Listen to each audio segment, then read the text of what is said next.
Well, congratulations. Somehow you've made it to the final session of Unprecedented. I really believe that this has been the greatest season of spiritual growth in your life that you've ever experienced. I know one thing, if you've done your part, it has to be. There's nothing greater than reading the Word daily and praying and talking to God and developing all the right kind of disciple habits. And man, I just hope that you've been doing great and God's really been coming through for you and just praying your richest blessings on Him. In our teachings during the Unprecedented sessions together, I've really been focusing on the vital signs of a healthy Christian. Just like there's vital signs for your own physical body, there's vital signs for your spiritual body. And one of the ways they find out if you're really healthy is there's a thing called a stress test or a treadmill test, and they actually can check things out to find out if everything's working right in your life. And I want to talk to you about spiritual stress testing, or talk to you a little bit about tonight about the fact that when you're a healthy Christian, one of the things you can expect, one of the things you can assume is that you are absolutely going to face some challenges. If you're not facing any challenges, if you're not having any tests, guess what? That means that you're probably no threat to the enemy. Matter of fact, the enemy will see to it that he leaves you alone if you're no threat to his powers at all. But my belief, my prayer in my life is that I hope my name is in the headlines of hell saying, Pastor Bob Reeve is at it again. We've got to do something to stop him. Man, I hope that my name's written all over the walls of hell saying, get that guy. Because I would rather live my life that way. I'd rather face challenges and have the enemies, the powers of the enemy mounted against me, than to have them not even care about me. So I just want to encourage you that if you've been facing some testing, guess what? That's a sign, number one, that you're alive. Number two, it's a sign that you're probably doing something right. And I really want to encourage you to hang in here. Jesus said the same thing to you, church. Let me read what He said to you from Luke chapter 6, verse 22 and 23.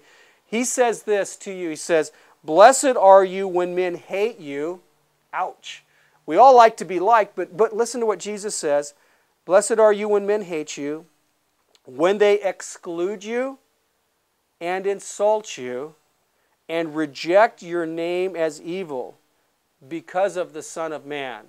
And verse 23, "Rejoice in that day and leap for joy, because great is your reward in heaven, for that is how their fathers treated the prophets." You know something?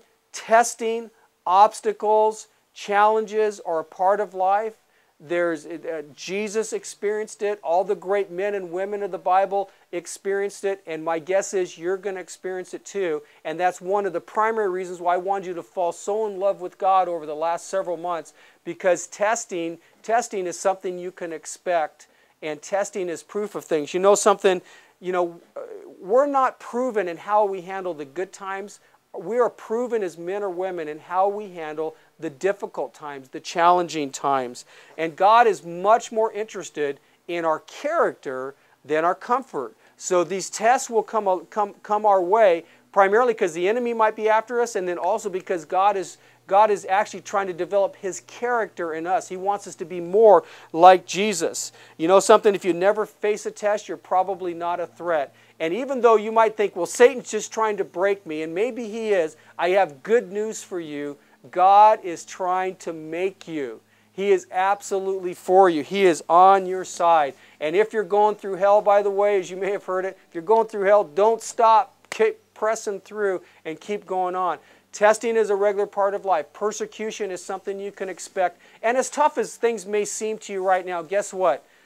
In America today, really, even the worst of our persecution is not much compared to those Christians throughout the world who truly are persecuted. There are Christians in nations such as China right now who have really no public worship.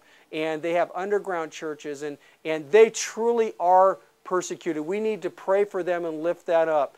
That being said, it's not a contest, it's not a comparison. God is for you, and the enemy will bring persecutions and test your way. God will allow your character to come out through these things. And I just want to encourage you, that's a sign that you're alive, that you're healthy, that you're making a difference. I'm proud of you, and I'm praying for you. I hope you're praying for Sherry and I, and we love you guys very much. As Unprecedented comes to a close, and as you have your last official session together, I hope you've grown so close together and with one another that you'll just continue to meet. We're going to be bringing another exciting curriculum to you in just a few weeks, so keep your ears open for that. I hope you'll be faithful and keep going and be committed to the people in your group. I hope your daily Bible reading is going fantastic, that you're journaling, and that your life is changing right before our eyes. We love you guys very much. I'm really looking forward to seeing you at our next time together. Be blessed.